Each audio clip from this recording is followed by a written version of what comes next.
Hello guys, welcome back to my channel. I hope you guys are doing well today. We've got a special video. Not just any special video. We've got FC Barcelona, the pioneers of women's football. One of the leading, if not one of the massive clubs in women's football that have dominated in this decade. And I want to talk to everyone about how their dominance has transcended into European glory. Forget everything you thought you knew about women's football. Barca Femeni didn't just win trophies.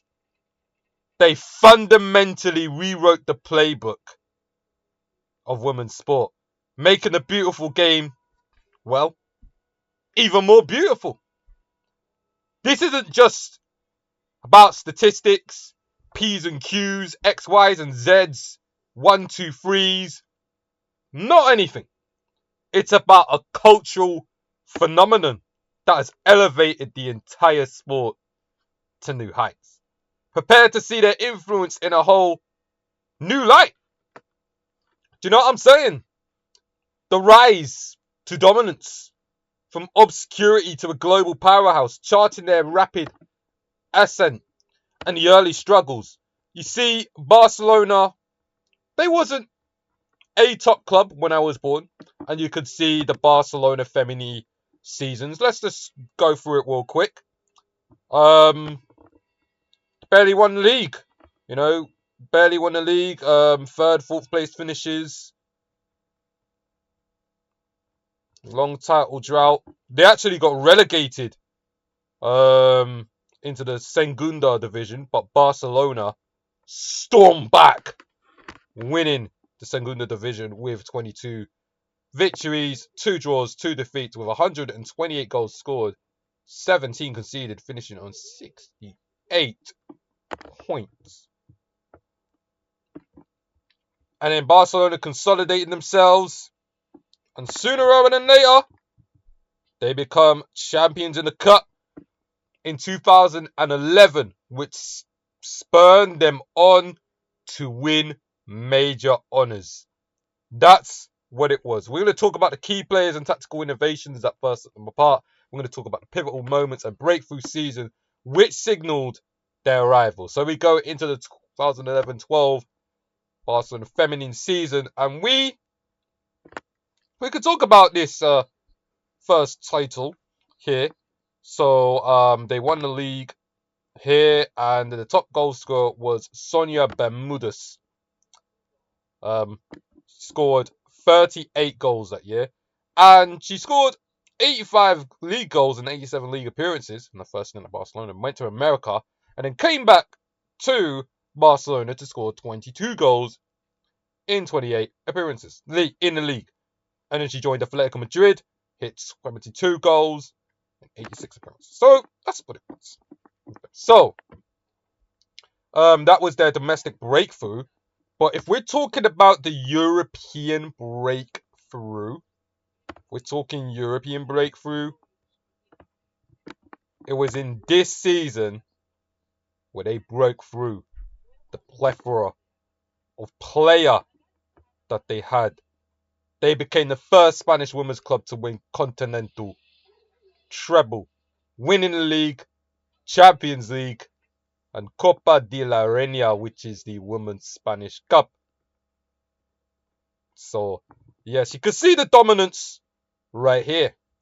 Just straight up wins, postponed games due to COVID, but nonetheless, red defeats. That's what it was. In the final, destroyed the WSL, the best WSL club, domestically in Chelsea. Destroyed them. Melanie Lepulse, own goal. Alexia Putellas. If you know, you know. What a player she is in the women's game. She plays for the Bonmanti, the current Ballon d'Or winner. And Caroline Graham with the 4th. absolutely destroying Chelsea that year in the plethora, you know, Tiki-Taka personified, unique possession attacking styles, just captivated all of us in terms of the goals that they've scored. This season, that season, 167 goals. In COVID season, 15 conceded. Honestly, Jennifer Hermoso, the top goal scorer. We know Jenny Hermoso. We know she was, won the World Cup with Spain. Awarded the Silver Ball against England. What a final that was. She's a player, man. Do you know what I'm saying? Osceola, another one. I remember she was at Arsenal. I support Arsenal. Arsenal woman, Nigerian. Whoa. Bad girl striker. She a baddie like that. You already know. Baddie. but, but, yeah. The ripple effect. Barcelona personified. Youth development. Coaching philosophies. Worldwide. Absolute phenomenon as well. Do you know what I'm saying? Because we look at it, cultural impact and global reach. The women's game, the viewership's only going up. And you could partly say this is thanks to Barcelona, and you could partly say, it's gone. Many other teams have taken part in the viewership increasing, highlighting the influence on increasing audience engagement. Barcelona have a massive fan base. Yes, many of them support the men. But with this dominance, they are going to follow the women as well. Dominance is bliss. It will inspire a new generation. How does success motivate young girls to pursue football? Spain winning the World Cup in 2023. Do you know what I'm saying? That's going to inspire a lot of their young ladies to take part in football. To emulate some of their legends. Do you know what I'm saying? And the growth is only going to get better and better. Do you know what I mean? Euros, Spain have yet to win it, but I am sure they are going to win it. They've won the Women's Nations League as well. Just dominance, absolute dominance. Expanding women's football, it will boost their commercial appeal, mainstream media coverage. When Barcelona finally complete the opening of the Camp Nou, the Barcelona women are going to play there for a few games, for sure. But let's talk about the debate now. The debate, is their legacy secure? Because I think it is. Arguments for their enduring influence, the unprecedented trophy haul, the consistent performance. Look at the consistent performance that they've got. But we can also say this. We can counter-argue this. Are other teams going to catch up with Barcelona? Is their impact waning? That is the counter-argument. And then another challenge for Barca is to sustain the excellence in an increasingly competitive landscape. But if you look at their Champions League record, 5 finals in 5 seasons. 3 of them Barca have won, and the other 2 that they lost. The last Champions League final went the way of Arsenal women, 1-0. So, yeah, Barca, the strong outfit. You got to be at your very best to beat this Barca side. Beat them, because we're going to talk about their recent result. 5 years after Bayern's 8-2 UCL demolition in 2020. It was a dark day for Barca fans as Bayern went on to win the Champions League. Barca women done them a favour. 7-1 masterclass in the Uwcl. Absolutely. We're going to talk about this. We're going to also talk about a take that I've got. Is Iwa Pajor the best striker in women's football? Is she? Let's have a discussion. Breaking 50 goals in just 55 games. Attacking masterclass. As Prayer Rommel's side swept past Bayern Munich 7-1. All-round display. Several standout performers in the game. Pajor with 2. But let's talk about the left back, Esme Briggs. She had a goal and 2 assists, and the way she played was unbelievable. Making tackles, putting in tackles, getting stuck in, creating forward-thinking passes. You know, not putting a foot wrong, winning her duels as well. Against the Bayern's right-hand side. They couldn't get in the game. They couldn't get in the game. Do you know what I mean? Alexia Putellas, 31 years old. She is a baller. Honestly, the amount of talent Barcelona have got is unbelievable. Like, Barca now have their own Lewandowski up front. Pajor, 32 goals in all comps last season. 7 in the Women's Champions League, 25 in the league. She was doing the business for Wolfsburg in the Frauen Bundesliga. Wow. She hasn't... Do you know what I'm saying? That figure becomes even more impressive when you consider the amount of games it's taken her to reach it. 55th appearance for the club. Like, we know Harry Kane, 100 goals already for Bayern Munich. And she's already on that half century already. Already above a goal per match, which is absolutely nuts. 7 matches.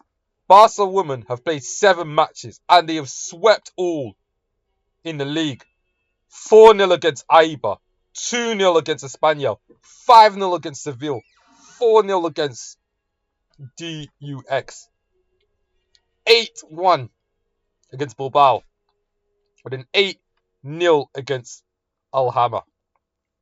The squad they have is unbelievable. The talent that could come through, that is coming through as well. Sydney, the young Swiss, 18 years old. Segura, ready to break through. Vicky Lopez, 19 years old, already doing the business. Like, they have the experienced players and they have their youth ready to break through. 38 goals in 7 games. 5.4 goals per match. 4-point lead over the second place team. Football flows beautifully. Goals keep on coming. Do you know what I'm saying? Look at their league form. Only 1 goal conceded, and that was to Bilbao. And Bilbao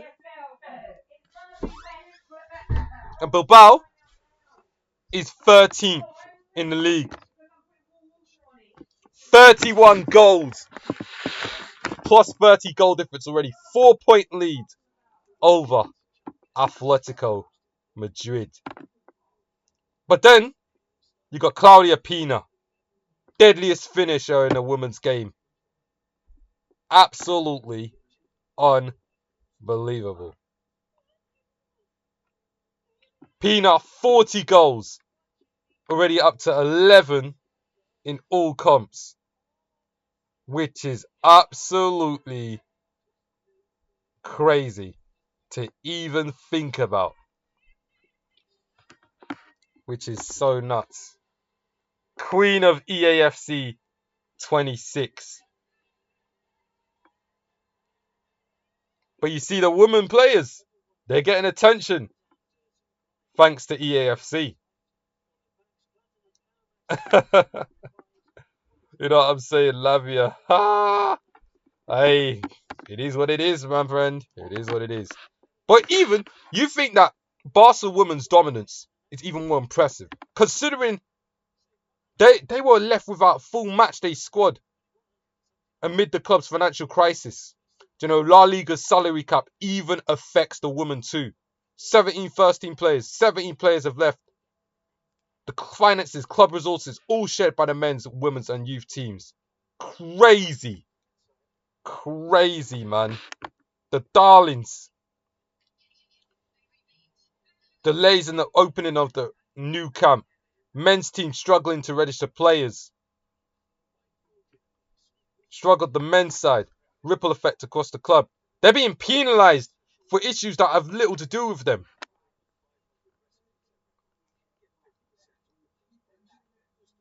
Do you know what I'm saying? Unbelievable. They generated the most revenue of any women's side in Europe. More than Arsenal, more than Chelsea, more than Real Madrid.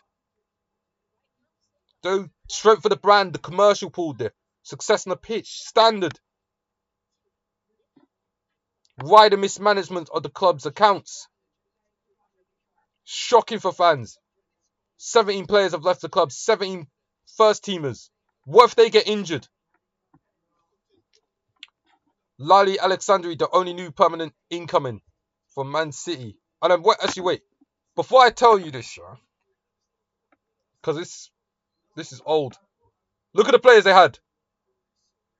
Paredes, Putellas, Bormanti, Figi Lopez, Kiera Walsh, Martina Fernandez left. Lucy Bronze, Caldante went last season. Do you know what I'm saying? But we're going to go into this season to see how this has affected Barcelona in a big way. Because, yes, they're dominant, but I'm scared for them. What if they get an injury crisis? They got players that have returned from loan. Alexandri is the only permanent player. But look at all of this. They had to terminate 2 contracts. Roebuck and Ruffalo terminated both of those contracts. Went to Aston Villa and Manchester United. Women respectively. They lost Pujols to Wolfsburg. Ingrid went to Leon. End of contract. On a free. You know. Martina Fernandez had to go to Everton. Bruno Vimila had to go to Mexico. Jana Fernandez and Lucio Corrales went to London City, newly promoted London City Lionesses. Absolutely crazy. But let's talk about Barcelona Femeni 7, Bayern Frauen 1. They beat Wolfsburg 10-2 in last. Well, do you know what I'm saying? Barcelona's dominance over Bayern started with the referee's first whistle. The star-studded hosts forced the Frauen Bundesliga champions to make plenty of mistakes in their own half. Bull's misplaced pass with one of them. Putellas punished her, curling strike outside the box. Bonmati gifted Bayern's first chance, and Harder's attempt hardly caused trouble. Cole. They scored their second in the 12th minute. Madam Modric excellent save to deny Bonmati. Bayern had been unplayable from set play, but Barcelona showed them in a league of their own. Paredes hit the crossbar. Pajot doubled Barca's advantage. Briggs got the third. It was nearly 3-2.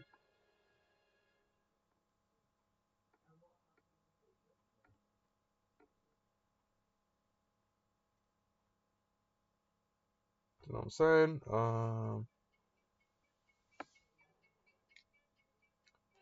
Skurla caused the first VAR delay. Marginally offside when receiving the ball. First change, 5-1. Paredes scored a 6th. Chalked off VAR check. 7-1. Bayern's going to travel to Wolfsburg. The next Champions League game is going to be at Juventus. Home against Juventus. They got to come from behind against Benfica.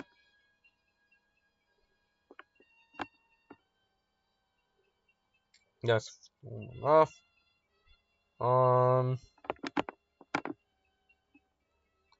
Barca Femeni in all competitions so far this season, 38-2. Yeah, that's what's up.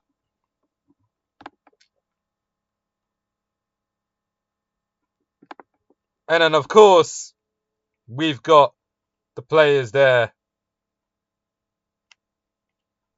that are doing the business. Claudia Pina, Bonmansi, Paya. Mappy Leon, getting assist in the league. Patricia Gurario, 27-year-old Spanish centre mid, on 3 assists for the season. That's what I'm saying. Barca, dominance is bliss. But let's look ahead. With Barcelona, because they've got Atletico Madrid to play away from home. Can Barcelona win against their title rivals? And can Barcelona not notch up a second win against Roma, women in the Champions League? If anything was to go by in the uwcl, Real Madrid smoked them 6-2. Looking ahead, what's next at Barca Femeni and women's football? Future prospects for continued dominance, new talent acquisition and tactical evolution. I think we spoke about that. La Masia, for the females, they've got some youth coming through. Vicky Lopez, the ongoing evolution of women's football driven by their standards and the ultimate test of their legacy, inspiring sustained growth beyond their current era. Because Atletico Madrid can still threaten them. Real Madrid can still threaten them. So guys, subscribe to the channel, like the video, and I'll see you a lot later for a next club exclusive. Peace.